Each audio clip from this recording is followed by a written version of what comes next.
بسم اللہ الرحمن الرحیم۔ السلام علیکم۔ نافرمان اولاد کا 100% علاج۔ یہ قصہ سرزمین مصر کا ہے۔ مصر میں ایک آدمی کے 3 بیٹے تھے۔ اس کے پاس مال و دولت کی کوئی کمی نہیں تھی۔ جب وہ بوڑھا ہو گیا تو اسے احساس ہونے لگا کہ اس کا کوئی بیٹا اس کی اچھی طرح دیکھ بھال نہیں کر رہا۔ اس نے سوچا کہ کیوں نہ وہ اپنے مال کو اپنے بچوں میں تقسیم کر دے تاکہ یہ اس سے کمائیں، کھائیں اور اس احسان کے بدلے میں اس کی خدمت کیا کریں۔ اس نے اپنی بیوی سے مشورہ لیا تو اس نے بھی بوڑھے شوہر کے خیال کی تائید کی۔ چنانچہ ایک دن اس نے ایک مختصر سی میٹنگ رکھی اور اپنے تینوں بیٹوں کو بلوایا۔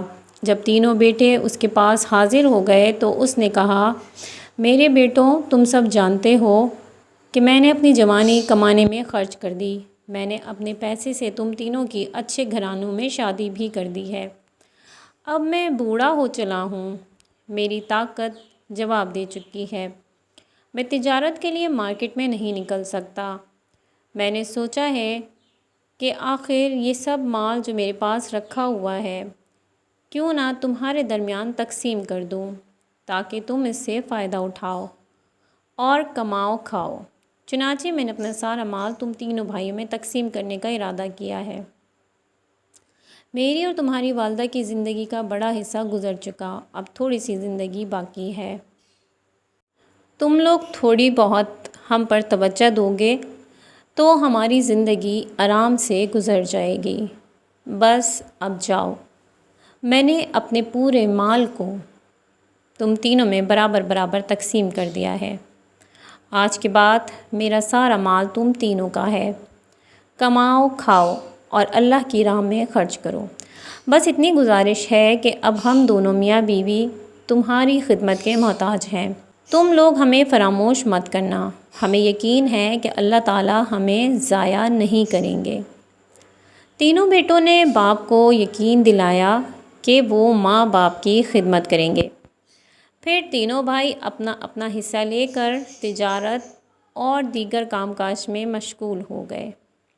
کچھ ہی دنوں میں اپنی مشغولیت میں ایسے ڈوبے کہ والدین کی خدمت کرنا ہی بھول گئے۔ ہر بیٹا یہی سمجھتا تھا کہ چلو میں اپنے والدین کی خدمت نہیں کر سکتا یا میرے پاس اتنا وقت نہیں ہے تو 2 بھائی اور بھی ہیں، وہ دونوں بوڑھے والدین کی خدمت کرتے ہوں گے۔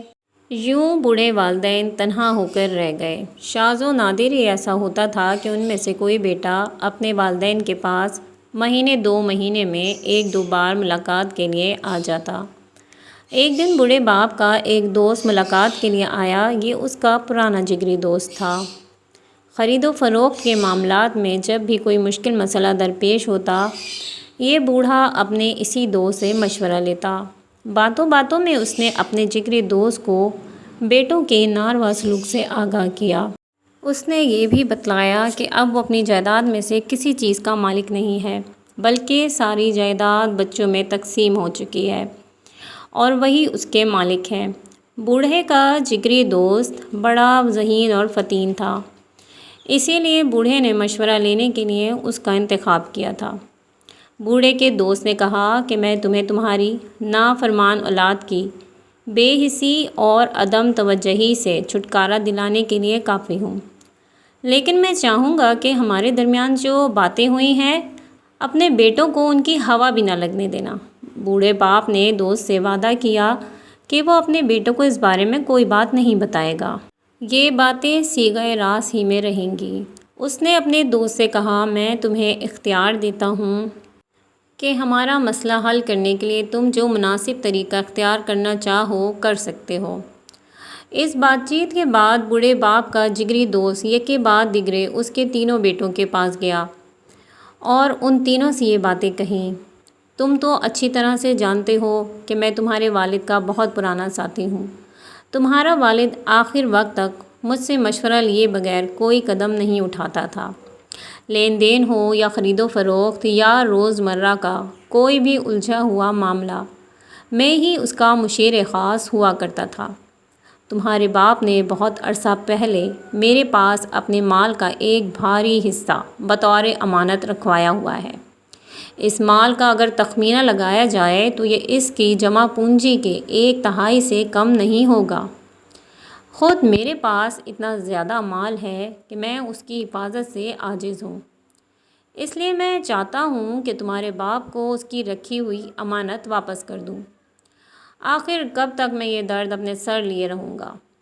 اور ہاں، یہ امانت میں تنہا واپس کرنا نہیں چاہتا۔ میں چاہوں گا کہ کل صبح ہی صبح تم اپنے دونوں بھائیوں کے ساتھ اپنے والد کے پاس آ جاؤ، تاکہ میں تم سب بھائیوں کی موجودگی میں تمہارے والد کو اس کی امانت واپس کر دوں۔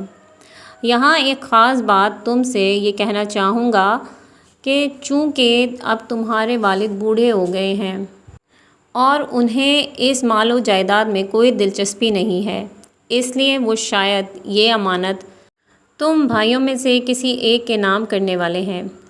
تم میں سے جو ان کی زیادہ سے زیادہ خدمت کرے گا وہی اس مال کا حقدار ہوگا، اس لیے میں نے تمہیں یہ راز بتا دیا ہے کہ تم اپنے والد کی خدمت میں لگ جاؤ۔ میں نے تمہارے والد سے تمہارے لیے تعریفی کلمات سنے ہیں۔ مجھے امید ہے کہ تمہارے والد یہ سارا مال تمہیں ہی دے جائیں گے اور تم مالا مال ہو جاؤ گے۔ اور ہاں، میں نے جو باتیں تم سے بیان کی ہیں اس کے بارے میں اپنے دوسرے دونوں بھائیوں کو بالکل بھنک نہ پڑنے دینا۔ مبادا وہی اس مال کے حقدار بن بیٹھے۔ بوڑھے باپ کے اس جگری دوست نے یہ باتیں اس کے تینوں بیٹوں میں سے ہر ایک کے پاس الگ الگ جا کر کہیں اور تینوں کو خوب سبز باغ دکھلائے۔ صبح ہوئی، تینوں بیٹے وقت سے پہلے ہی اپنے والد کے پاس پہنچ چکے تھے۔ ان میں سے ہر ایک کی خواہش تھی کہ وہ اپنے والد کو خوش کرنے کی غرض سے سب سے پہلے اس کے پاس پہنچے۔ باپ کا جگری دوست بھی وقت پر پہنچ گیا۔ وہ یہ دیکھ کر حیرت میں پڑ گیا کہ وہی بیٹے جو کئی مہینوں تک اپنے بوڑھے باپ کی مزاج پرسی کے لیے نہیں آتے تھے، آج مال کے لالچ میں وقت سے پہلے ہی باپ کے دروازے پر پہنچ گئے ہیں۔ اس کے ساتھ 2 جوان آدمی بھی تھے جنہوں نے ایک بڑا صندوق اٹھا رکھا تھا۔ صندوق ایک بڑا اور مضبوط تالا لگا کر بند کیا ہوا تھا۔ بوڑھے کے جگری ساتھی نے صندوق کو تینوں بیٹوں کے سامنے ان کے باپ کو واپس کرتے ہوئے کہا، چونکہ آپ نے یہ دولت میرے پاس بطور امانت رکھوائی تھی، اب میں آپ کی رکھی ہوئی امانت کی مزید حفاظت کرنے سے قاصر ہوں، اس لیے آپ اپنے بیٹوں کے سامنے اپنی ہی امانت واپس لے لیں۔ بوڑھے نے اپنے جگری ساتھی کو تنہائی میں لے جا کر پوچھا، بھائی، اس صندوق کے اندر تم نے کیا چھپا رکھا ہے؟ اس نے بتلایا کہ یہ محض میری تدبیر ہے جسے میں نے اپنایا ہے، اور ہاں، تم اپنے بیٹوں کے سامنے اس بارے میں کچھ مت کہنا۔ پھر وہ دونوں واپس آئے۔ اب بوڑھے کا ساتھی اس کے بیٹوں سے اس طرح مخاطب ہوا، آج میں تمہارے والد کی رکھی ہوئی امانت تمہارے سامنے واپس کر رہا ہوں۔ اب اس امانت کا بوجھ میرے سر سے ختم ہو گیا، تم لوگ اس بات پر گواہ رہو۔ آج کے بعد مجھ پر اس سلسلے میں کوئی ذمہ داری عائد نہیں ہوگی۔ یہ کہہ کر اس نے بیٹوں کے سامنے بوڑھے باپ کو صندوق کی چابی دے دی۔ بوڑھے نے اپنے جگری دوست سے کہا، واقعی تم نے اپنی دوستی کا حق ادا کر دیا، امانت کو اس کے حقدار تک پہنچا دیا، اللہ تعالیٰ تمہارا بھلا کرے۔ دوست بولا، آپ نے پوری زندگی میں خیر و بھلائی ہی کا کام کیا ہے، اور مجھے معلوم ہے کہ آپ یہ مال بھی اپنی جائیداد کی طرح اپنے ان بچوں ہی میں تقسیم کر دیں گے۔ آپ ان میں سے جسے چاہیں وصیت کر دیں یا سب کو عنایت کر دیں، یا بعد میں جسے چاہیں اسے اس کا مختار کل بنا ڈالیں۔ یہ کہہ کر اس نے سلام کیا اور اس سے رخصت ہو گیا۔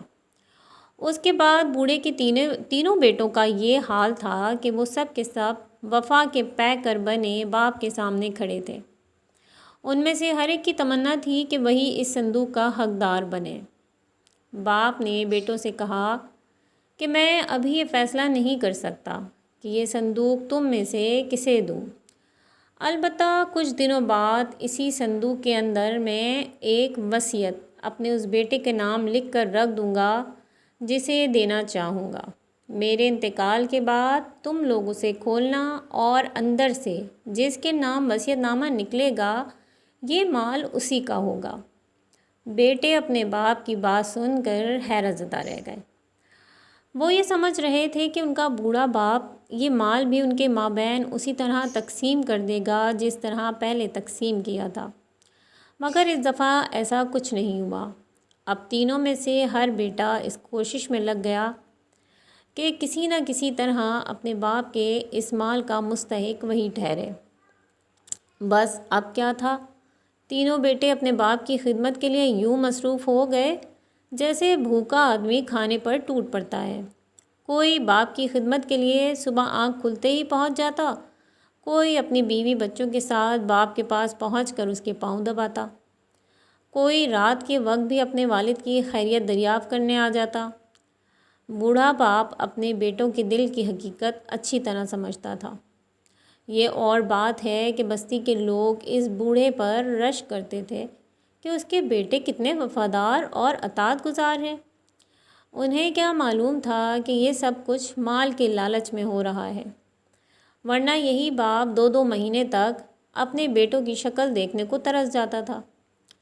صندوق سامنے رکھا ہوا تھا، چابی باپ نے نامعلوم جگہ پر چھپا رکھی تھی۔ بیٹے آتے رہے اور باپ کی خدمت کرتے رہے۔ یہ سلسلہ کوئی 2 سال تک یوں ہی چلتا رہا۔ بسا اوقات بیٹے اپنے دل میں سوچتے کہ ہمارا بوڑھا باپ کب تک زندہ رہے گا۔ ادھر باپ بچوں کی خدمت سے بڑی خوشی محسوس کر رہا تھا۔ 2 سال گزرنے کے بعد آخر کار وہ وقت آ ہی گیا جس کا بیٹوں کو شدت سے انتظار تھا۔ باپ کا انتقال ہو گیا۔ کفن دفن کی کارروائی مکمل کرنے کے بعد بیٹوں کی یہی تمنا تھی کہ جلد سے جلد صندوق کو کھولا جائے اور دیکھا جائے کہ یہ مال کس کے نصیب میں آیا ہے۔ بیٹوں نے سوچا کہ اگر بستی کے لوگوں کو بلا کر اس صندوق کے بارے میں کوئی بات چیت کی جائے گی تو جگ ہنسائی ہوگی۔ چنانچہ انہوں نے اپنے والد کے پرانے جگری دوست ہی کو بلوایا اور اس کے سامنے صندوق کھولنے کی تجویز رکھی۔ انہوں نے صندوق کی چابی اپنے والد کے جگری دوست کے حوالے کی اور کہا کہ اب آپ ہی قفل کھولیے۔ تینوں کے سانس اٹکے ہوئے تھے۔ ہر بیٹے کو یقین تھا کہ وصیت نامہ اسی کے نام نکلے گا کیونکہ اس نے اپنے والد کی سب سے زیادہ خدمت کی ہے۔ اب صندوق کھل چکا تھا اور تینوں بیٹے پھٹی پھٹی آنکھوں سے صندوق کو دیکھ رہے تھے۔ انہیں اپنی آنکھوں پر یقین نہیں آ رہا تھا۔ وہ اپنی آنکھیں زور زور سے مل رہے تھے۔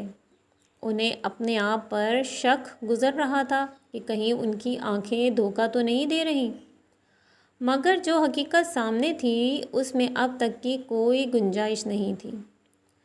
وہ یہ دیکھ کر ہکا بکا رہ گئے کہ اس صندوق میں درہم و دینار اور سونے چاندی کے بجائے پتھر اور مٹی کے ڈھیلے بھرے پڑے ہیں۔ انہیں سخت حیرت ہو رہی تھی۔ صندوق میں ایک کاغذ رکھا ہوا تھا۔ باپ کے جگری دوست نے اسے کھول کر پڑھنا شروع کیا۔ اس میں لکھا ہوا تھا، بسم اللہ الرحمن الرحیم۔ یہ صندوق اور اس کے اندر جو کچھ ہے ان نافرمان اور لالچی بیٹوں کے لیے ہے جنہوں نے والد کے حقوق ادا کرنے کے لیے اپنا فرض نہیں نبھایا بلکہ مال کے لالچ میں اپنے والد کی خدمت کی۔ تینوں بھائیوں کے سر شرم سے جھک گئے۔ ان کے چہروں پر ذلت اور رسوائی کی دھول اڑ رہی تھی۔ وہ ایک دوسرے کی طرف دیکھ رہے تھے اور خود اپنے وجود سے ندامت محسوس کر رہے تھے۔ انہیں اندازہ ہو گیا کہ یہ ان کے والد کا کام نہیں بلکہ ان کے جگری دوست کی چال تھی۔ باپ کے جگری دوست نے کہنا شروع کیا، ہاں، اس کا نام تدبیر ہے۔ یہ میرا کام تھا، میں نے ہی یہ چال چلی تھی۔ تمہارے بوڑھے والد نے مجھ سے تمہارے بارے میں شکوہ کیا تھا کہ تم لوگوں نے اس کی جائیداد سے حصہ وصول کرنے کے بعد اسے بھلا دیا اور اس کے حقوق یکسر فراموش کر بیٹھے۔ چنانچہ میں نے یہ تدبیر اختیار کی تاکہ میرے دوست کی خدمت ہو سکے اور تم مال کے لالچ ہی میں صحیح اپنے والد کی خدمت کرو۔ اپنے والد کے دوست کی باتیں سن کر تینوں بھائیوں کو بےحد پشیمانی ہوئی۔ انہیں یقین ہو گیا کہ انہوں نے اپنے والد کی خدمت میں بڑی کوتاہی کی ہے۔ اس کے بعد انہیں زندگی بھر یہ احساس کھاتا رہا کہ انہوں نے اپنے والد کی خدمت کا فرض کیوں فراموش کر دیا۔ Thanks for watching. اللہ حافظ۔